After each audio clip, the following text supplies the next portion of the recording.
Bien, entonces comencemos de nuevo en el capítulo 12, ¿no?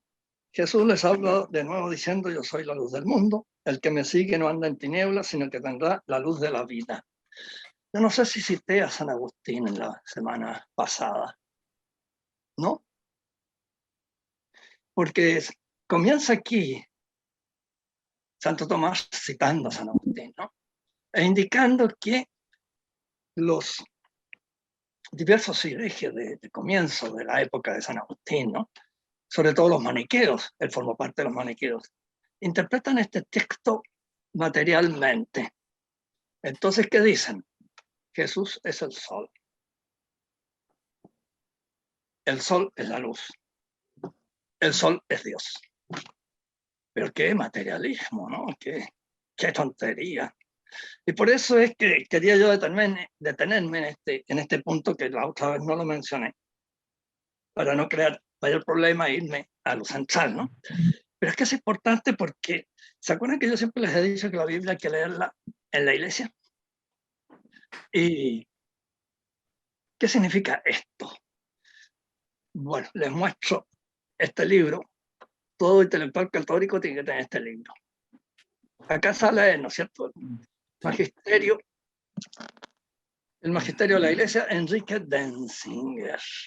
Fíjense, el libro, ¿no?, es bastante grueso, bastante grande.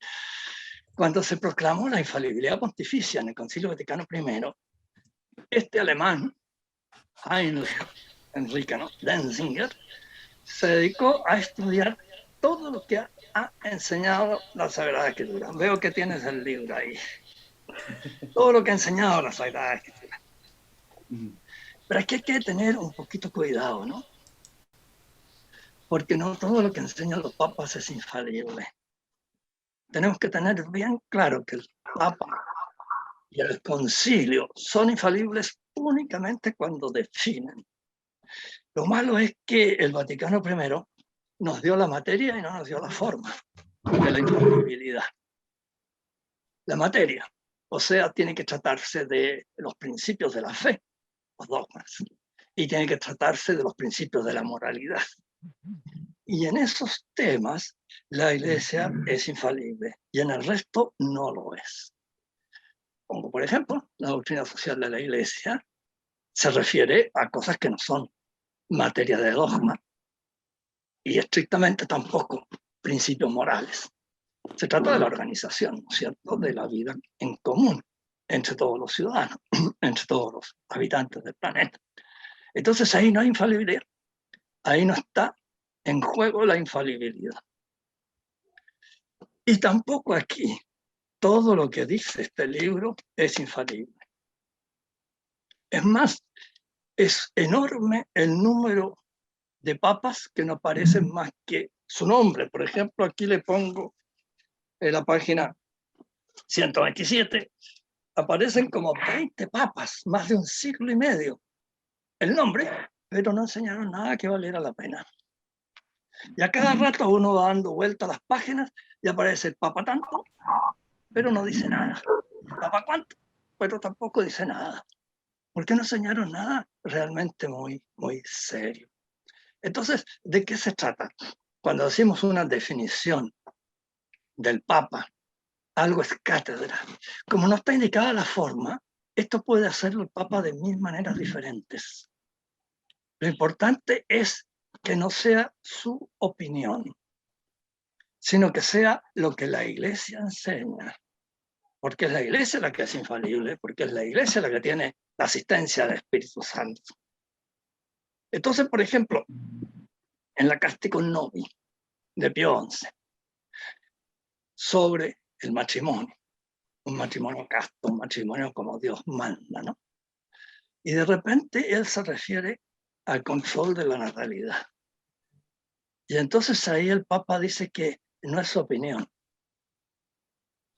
sino que por su intermedio la Iglesia dice que cualquier uso del matrimonio en que se impida de modo artificial la procreación es falta grave. Ahí tenemos una definición escatera, ¿se fijan? Porque no es la opinión de él, sino que es la Iglesia que por mi intermedio, dice el Papa, dice. ¿Se dan cuenta? Y eso es un principio moral, ¿no? De modo que ahí hay infalibilidad. ¿Se dan cuenta? Así que un texto de muy distintas maneras redactado puede ser una definición infalible. Pero lo importante es que el Papa deje claro que es la Iglesia la que habla. No es él. Ahora, el Concilio Ecuménico Vaticano II se declaró pastoral. Y por lo tanto, prohibió definir.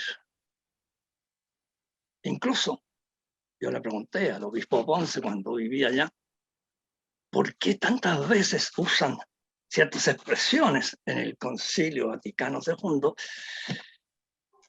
y usan palabras que tienen muy distintos sentidos y nunca definen en qué sentido la están usando ellos, y eso da pie a muchas interpretaciones? Y el obispo de Ponce nos dijo, sí, eso lo dijimos varias veces, pero cada vez que alguien decía eso, salía otro obispo diciendo, no se puede definir. ¿Se dan cuenta el sofisma? Porque una cosa es que yo defina en qué sentido estoy usando yo una palabra, y otra cosa es que defina que la Iglesia sostiene que tal cosa. ¿Se fijan? Y la Iglesia no se casa con las palabras, ¿no? Si tenemos cada uno su idioma y las palabras van cambiando de sentido con los siglos, etcétera, ¿no? De modo que la Iglesia tiene que precisar en qué sentido usa una palabra. Y eso no es una definición escátedra. Y eso debió haber hecho el Concilio Vaticano II en varias oportunidades, pero nunca lo hizo porque al tiro saltaba uno diciendo no se puede definir. Se fijan la falacia, ¿no? Una cosa es la definición dogmática y otra cosa es la definición del vocabulario, o sea, un diccionario, ¿no? El diccionario define qué significan las palabras, pero muchas veces hay que tener mucho cuidado con eso. En este momento, por ejemplo, una de las cosas que uno echa de menos en la Fratelli Tutti es que el Papa no dice nunca cuál es el sentido exacto de la voz fraternidad, que él usa a cada rato. Pero es que la fraternidad tiene tanto sentido, ¿no? Se usa de tantas maneras distintas. Estrictamente son hermanos, los hijos de sus mismos padres. Y si no, son medio hermanos nomás. Pero se puede llamar hermano a cualquier persona, simplemente porque hay una cierta amistad y ya somos hermanos, ¿no? Bueno, ¿se fijan? Cambia mucho el sentido en un caso o en otro. Y jamás en la Fratelli Tutti el Papa Francisco dice en qué sentido está hablando él de fraternidad entre todos los hombres. Y eso es una lástima. Bien, entonces volvamos acá al texto, ¿no? Jesús dice, yo soy la luz del mundo. Entonces San Agustín aclara, ¿no? ¿En qué sentido luz? En sentido espiritual. Y no en sentido carnal. No se trata del sol, no se trata de las velas, los focos, no. Y de hecho, fíjense, es muy común el identificar el acto intelectual con la luz. En Platón, por ejemplo, constantemente Platón dice ver, y lo que está queriendo decir es comprender. Nosotros mismos decimos, hola, ahora sí que yo veo claro esto. ¿Eso quiere decir que cambia de anteojos? No, eso quiere decir que ahora lo entiendo. ¿Se fijan? De modo que constantemente nosotros usamos la palabra luz, la palabra ver, como sinónimo de conocimiento intelectual. Y eso es a lo que se refiere aquí Jesucristo cuando dice yo soy la luz del mundo. Además, el Santo Tomás dice, si él dice yo soy la luz del mundo, él no dice habita en mí la luz del mundo. Y con esto Santo Tomás nos muestra que hay varias herejías que circularon mucho entre los romanos, ¿no? En que decían Jesús fue un hombre, sí, muy bien. Un santo, sí, muy bien. Dios, no. Dios no puede unirse a la materia. Dios es completamente otro, es la idea entre romanos y griegos más intelectuales. La materia es mala. Entonces, ¿cómo Dios se va a unir a la materia? Entonces pensaban ellos que cuando Jesús es bautizado, entonces viene el Espíritu Santo, ¿se acuerdan la escena esa con Juan el Bautista? Ahí entonces Dios elige a este hombre para a través de este hombre dar a conocer muchas cosas. O sea, fíjense ustedes lo que quería yo explicar un poco ahora. Todas las herejías provienen de la Sagrada Escritura. Todas las herejías tienen textos de la Sagrada Escritura que demuestran que el hereje tiene toda la razón. Y siempre se trata de no haber entendido el texto de la Sagrada Escritura. Claro, en este caso, como hemos visto, son muy groseros, ¿no? Pero estamos hablando de los primeros siglos. Pero hasta el día de hoy seguimos con lo mismo, ¿no? Lutero también, constantemente, basa sus herejías en la Sagrada Escritura. Y por eso lo que les he dicho yo siempre, ¿no? Aquí está el libro, ¿verdad? Hay que leer la Biblia en la iglesia. Y no leerla cada uno por su cuenta. No, eso es muy peligroso. Muy peligroso. Porque ahí sale tremenda cantidad de herejías. Por eso la iglesia tuvo en el pasado, tomó ciertas medidas cautelares, de cautela. Incluso se opuso a traducir en un tiempo del latín a las lenguas vulgares, para no poner la Biblia al alcance de cualquier persona para que dijera cualquier tontería, sobre todo cuando empezó a ver en el siglo XVI las tonterías que decían los reformados, ¿no?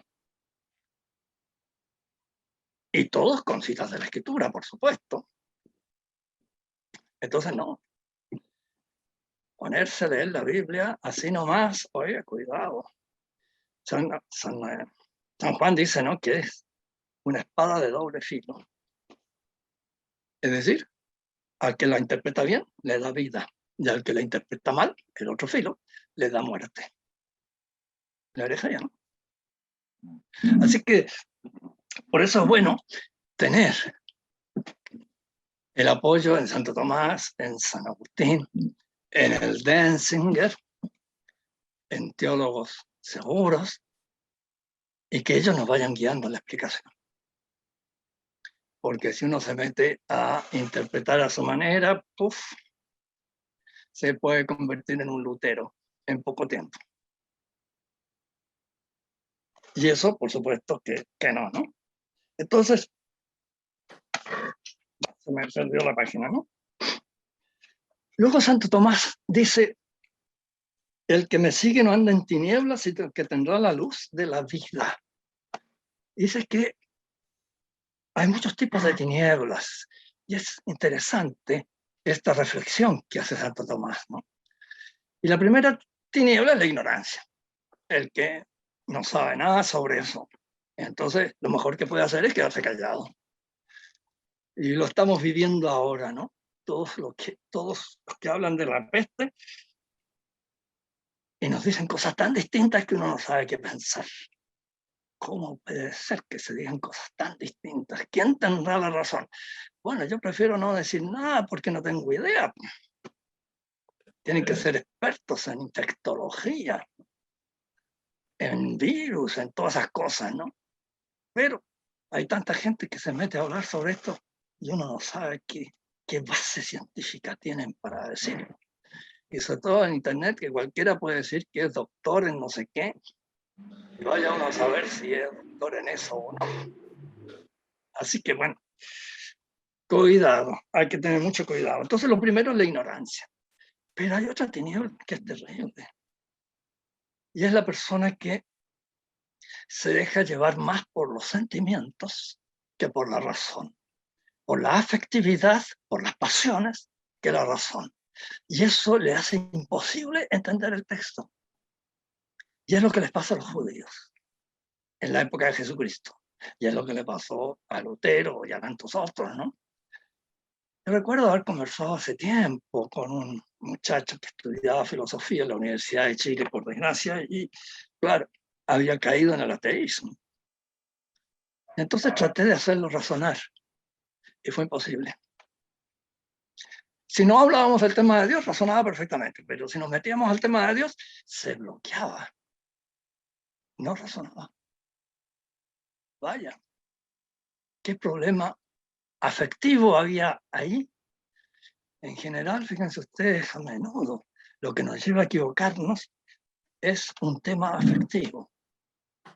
Si algo está de acuerdo con mi afectividad, yo lo acepto rápidamente como verdadero, pero si contradice mi afectividad, lo rechazo rápidamente. Pero eso no es racional. De ahí la insistencia de Santo Tomás, ¿no? Siempre hay que seguir a la razón y no dejarse dominar por los sentimientos, pero que pocos somos racionales, ¿no? Porque somos animales y el animal no necesita la razón. Le basta ese, no sé cómo llamarlo, software, hardware, ustedes que saben de computación, ¿no? Que tienen todos los animales, lo que llamamos la conducta instintiva, que es maravillosa. Y el hombre no tiene nada de eso. Y de ahí que sea el animal más débil cuando nace. Y se demora mucho tiempo en poder sobrevivir. Yo no sé si ustedes han visto a un caballo recién nacido. Tiene unas patitas que parecen unos alambritos. Sí, muy bien. Pero a las 48 horas vayan ustedes a pillarlo. Vayan con lazo, porque si no, no lo pillan.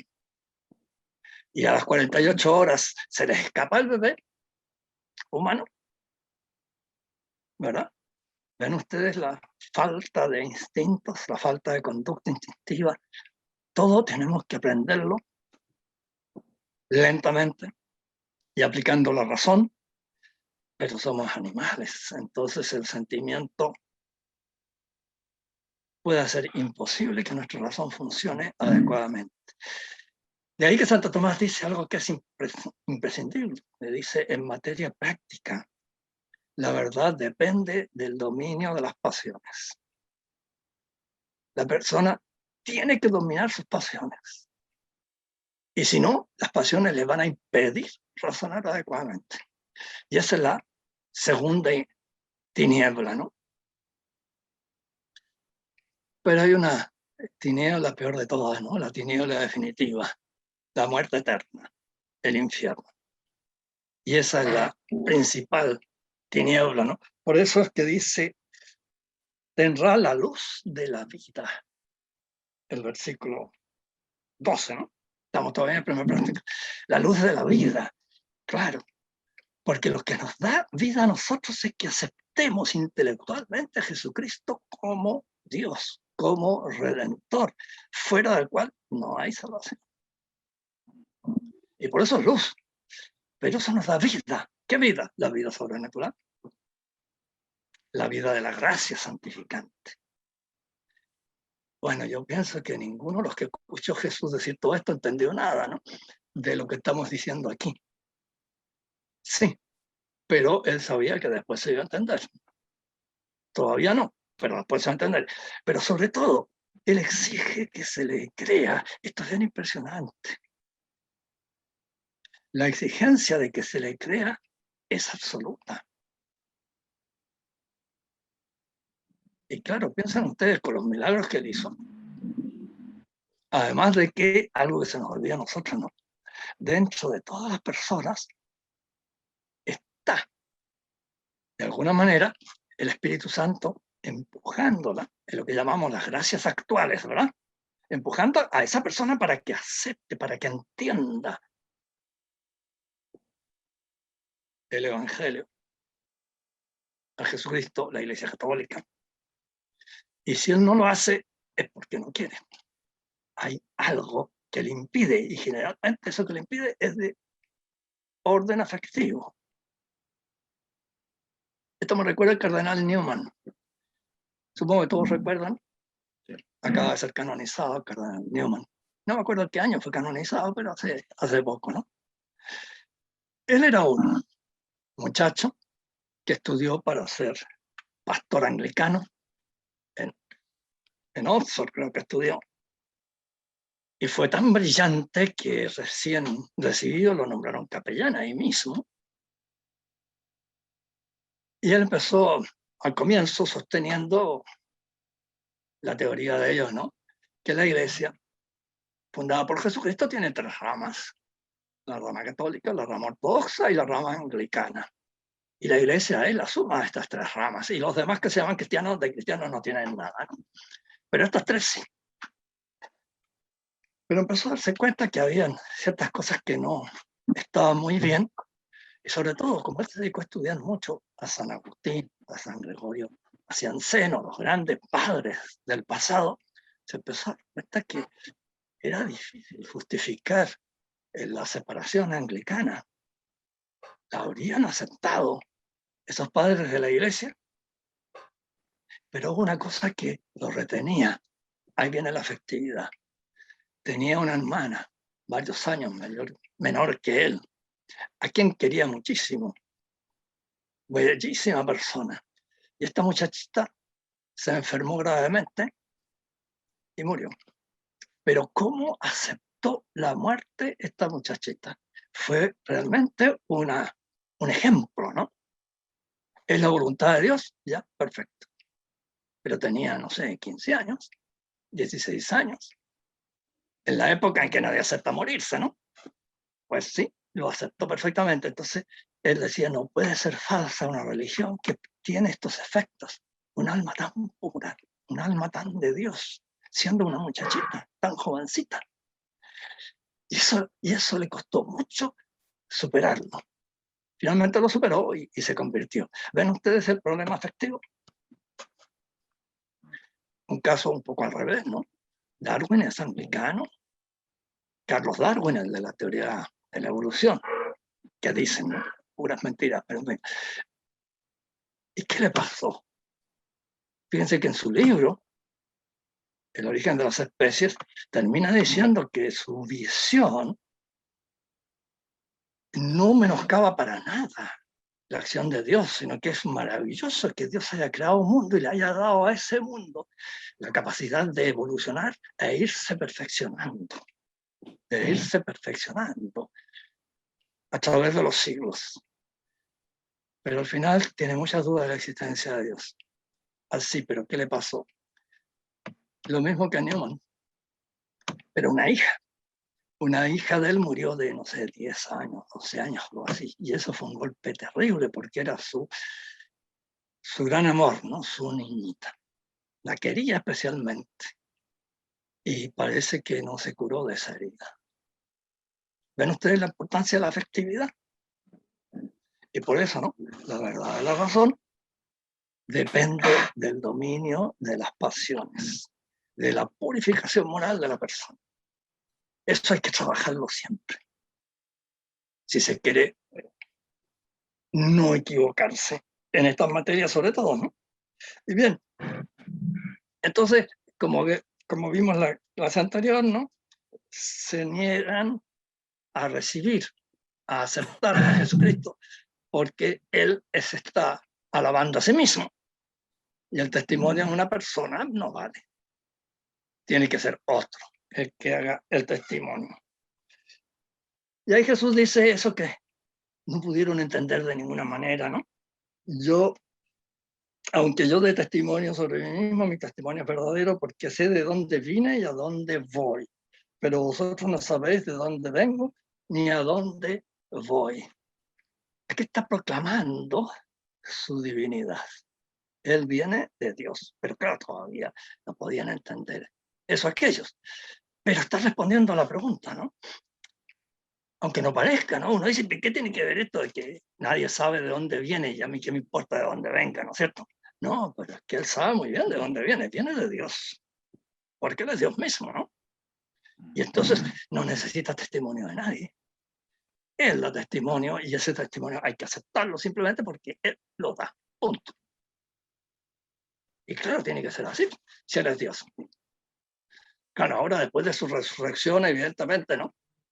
Y una vez le dije a uno, oye, el día que tú resucites vas a poder ponerte a la altura de Jesucristo. ¿Vas a resucitar? Me pinta que no. ¿Ah? Sí. Después de eso, claro, nos quedamos todos callados, ¿no? Aquí hay que aceptar. Él lo dijo y lo hizo. Pero, en fin, falta mucho para eso, ¿no? Entonces, mi testimonio es verdadero. Pero vosotros no sabéis de dónde vengo ni a dónde voy. Claro, como ellos no quieren aceptar que Jesucristo es el Mesías, es el enviado de Dios, que al final es Dios mismo, entonces no pueden saber nada. Pero es importantísimo, ¿no? La salvación depende de que aceptemos esto. Y eso queda muy claro, ¿no? Vosotros juzgáis según la carne, yo no juzgo a nadie. Algunos exegetas, no sé si lo dije la vez pasada, esta frase es la que lleva a que San Juan ponga el caso a la mujer, a la cual Jesús no condenó. Claro, porque Él no viene a condenar. Él viene a redimir, a rescatar. No viene a condenar. Por eso le dicen, yo no juzgo a nadie. Y si yo juzgo, mi juicio es verdadero, porque no estoy solo, sino yo y mi Padre que me envió.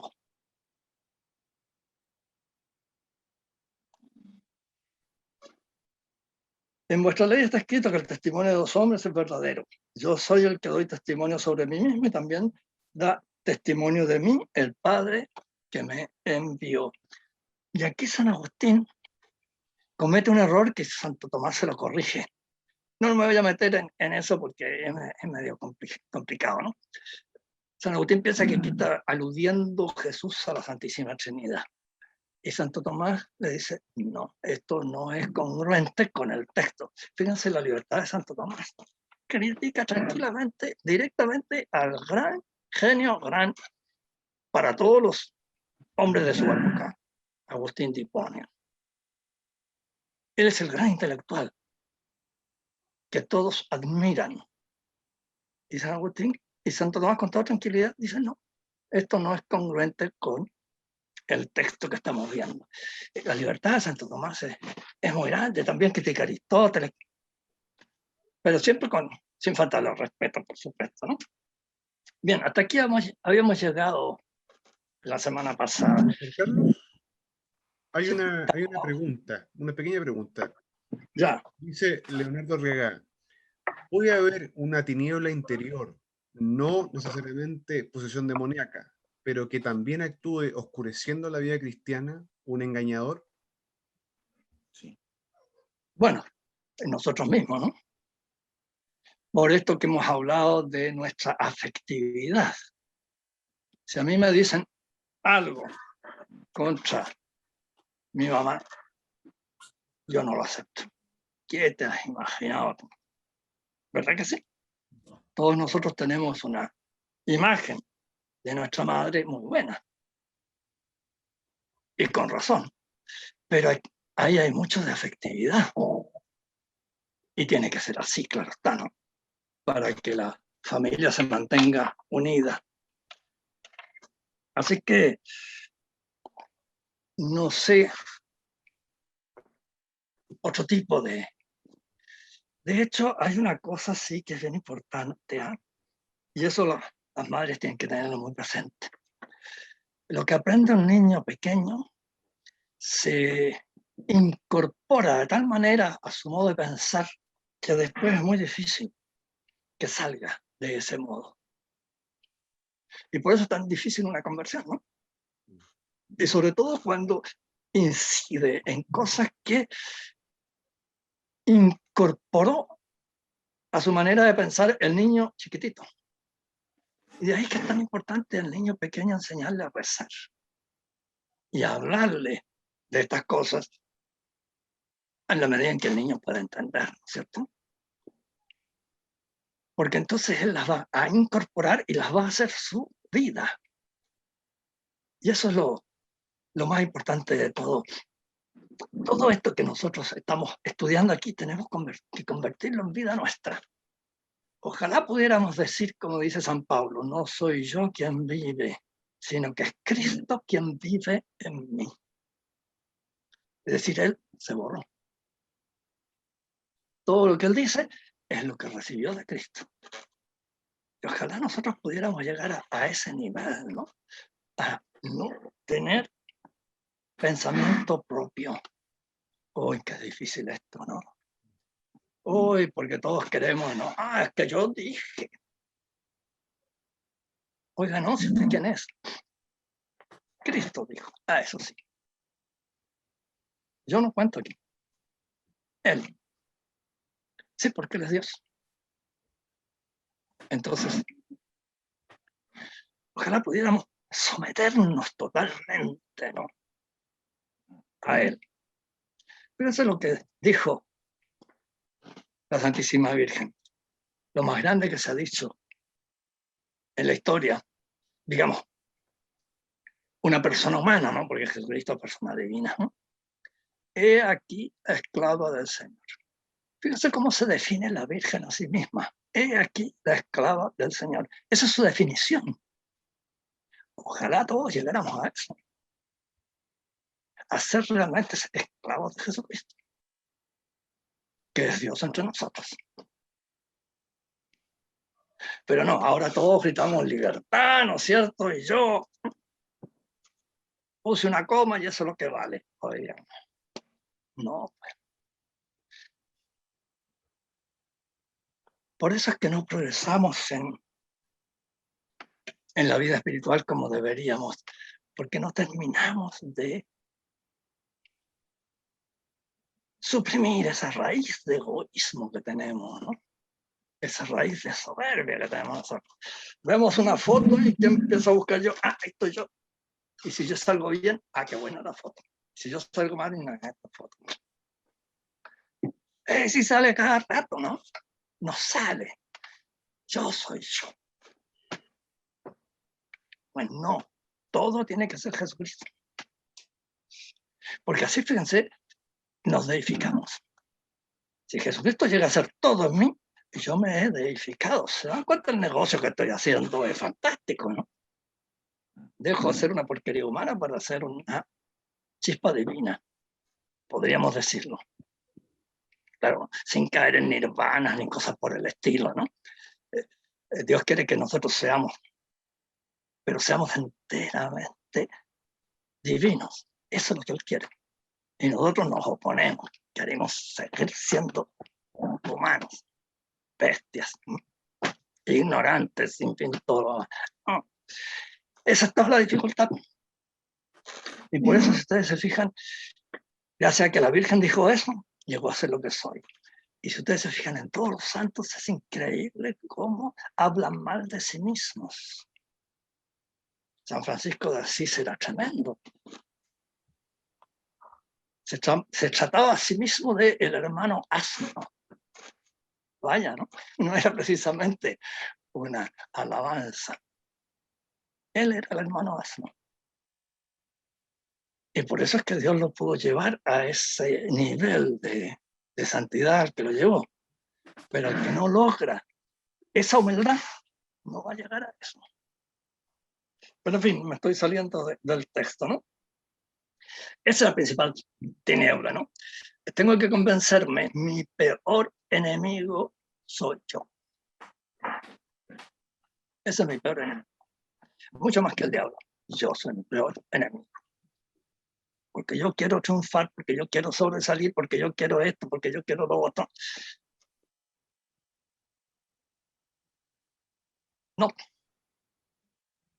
Que Dios sea todo en todos, dice San Pablo.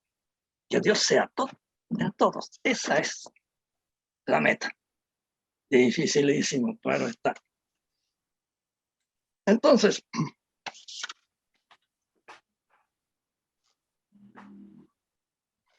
¿qué le van a decir los judíos a esto que ha dicho Jesús? ¿No? Yo soy el que doy testimonio sobre mí mismo y también da testimonio de mí el Padre que me envió. Ellos le dijeron, ¿dónde está tu Padre? Se lo deben haber dicho con bastante ironía, en forma sarcástica, ¿no? Claro, aquí el tono no aparece. Acuérdense que el tono es el que hace la canción, ¿no es cierto? Uno de los problemas que tiene la comunicación a través del WhatsApp, de estas cosas, del teléfono, los escritos, los mensajes escritos, es que el tono no aparece ahí. Y resulta que según el tono que uno le ponga, puede cambiar enteramente el significado de lo que está dicho, ¿no? Entonces aquí le preguntan, ¿dónde está tu padre? Claro, para reírse de él, pues este viene de Nazaret, qué sé yo, su padre, una buena porquería, ¿no? Y Jesús respondió, ni me conocéis a mí, ni a mi Padre. Si me conocieseis a mí, conoceríais también a mi Padre. No entendieron nada, por supuesto, ¿no? Pero ahora nosotros entendemos. ¿Se acuerdan lo que le dice en la última cena al apóstol? ¿Cómo se llamaba? ¿Cómo se llamaba el que le preguntó? Muéstranos al Padre y me basta. ¿Se acuerdan? No me acuerdo cuál. Felipe, ¿cuál de los apóstoles le pregunta? Y Jesús le contesta, tantos años que estás conmigo y no sabes que mi Padre está en mí y yo en mi Padre. Quien me ve a mí, ve al Padre. Claro, sí, Él es Dios. Él es Dios. Así que al que ve a Jesucristo, ve al Padre. ¿Y qué pasa? Ni me conocéis a mí, porque no sabéis que yo estoy en el Padre, ni conocéis a mi Padre, porque mi Padre está en mí. Si me conociese a mí, conoceríais también a mi Padre. Quedaron en blanco todos ahí, no entendieron nada. Claro, fíjense cómo Jesús siempre llama a que demos un paso más arriba, que nos esforcemos por entender y que aceptemos porque Él es la autoridad. Y la autoridad no se discute, por supuesto. Termina San Juan diciendo, estas cosas habló junto al arca de las ofrendas, enseñando en el templo. Y nadie le prendió porque aún no había llegado su hora. Estamos en la fiesta de los tabernáculos, o sea, en el otoño de allá, y en la primavera siguiente será la última cena. Ya falta muy poco. Ya en el Sanedrín los judíos habían determinado que había que matar a Jesús. Eso ya estaba determinado, ¿no? Así que San Juan recalca, ¿no? Nadie le prendió porque aún no había llegado su hora. Es bien claro, Santo Tomás aquí hace una reflexión bien profunda, bien impresionante, por lo menos a mí me sorprendió. Dice, lo que Jesús enseña, lo enseña con tanta autoridad y en tal forma que sobrecoge. Y por eso mientras Jesús habla, nadie se atreve a aprenderlo. Y por eso mismo, cuando viene la pasión, Jesús se calla. Porque si Jesús habla defendiéndose a sí mismo, no va a ser posible. Entonces tuve que callar. Y ustedes se fijan, ¿no? Jesús no va a responder a ninguna acusación que le hagan en toda la pasión. Ni siquiera ante Pilatos. Pilatos le dice, ¿cómo? De todo lo que te acusan y tú no dices nada. Y Jesús se calla. Porque si él empieza a hablar, va a manifestar, ¿no?, la autoridad que él tiene. Entonces no lo van a poder matar. Y él quiere que lo maten. Es la manera de pagar el rescate, ¿no?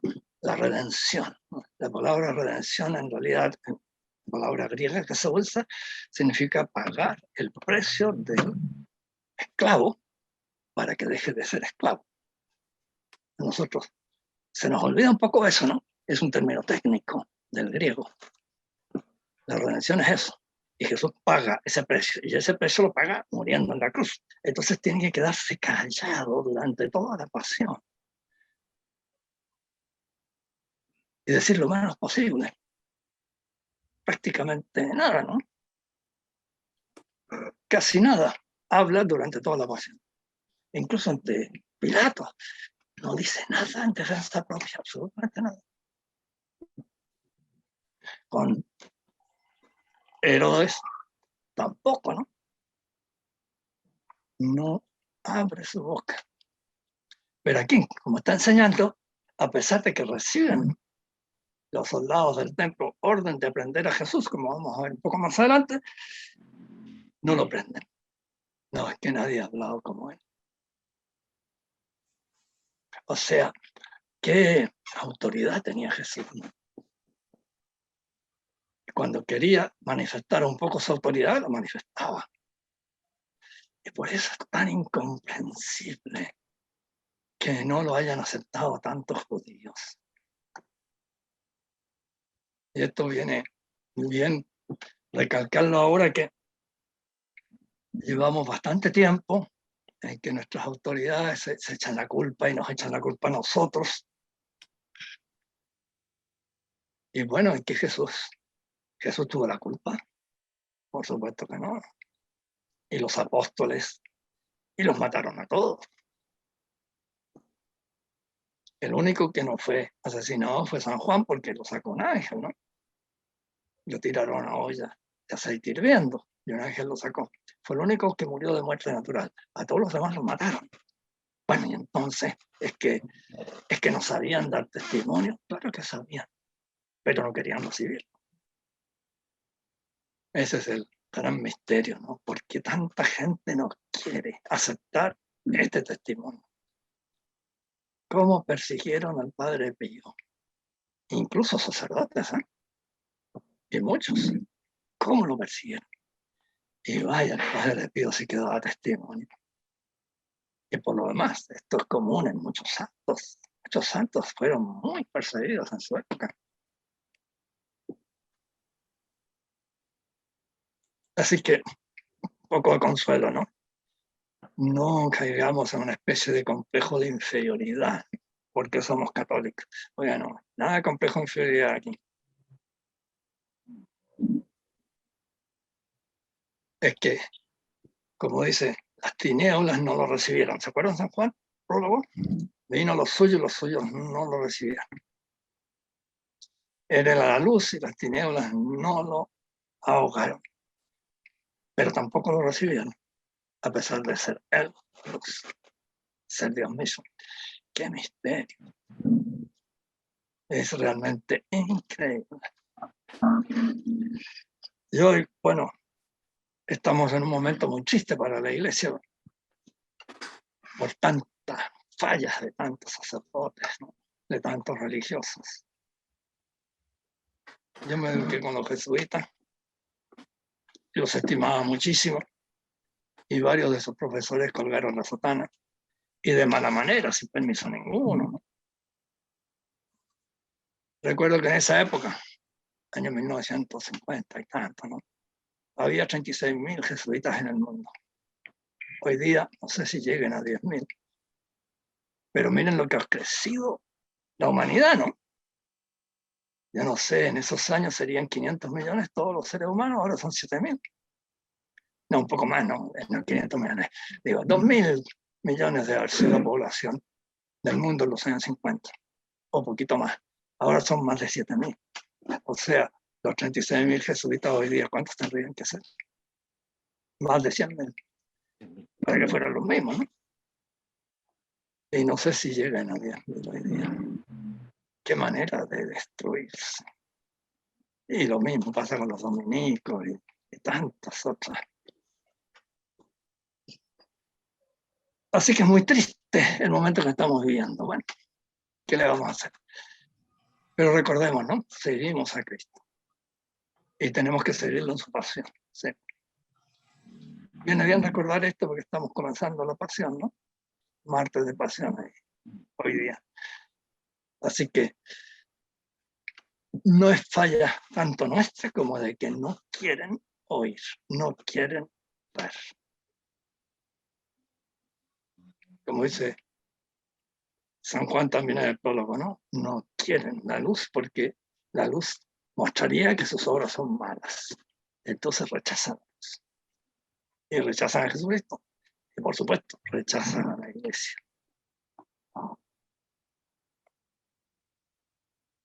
Pero en fin, por suerte en Fátima la Virgen dice al final, mi corazón inmaculado triunfará.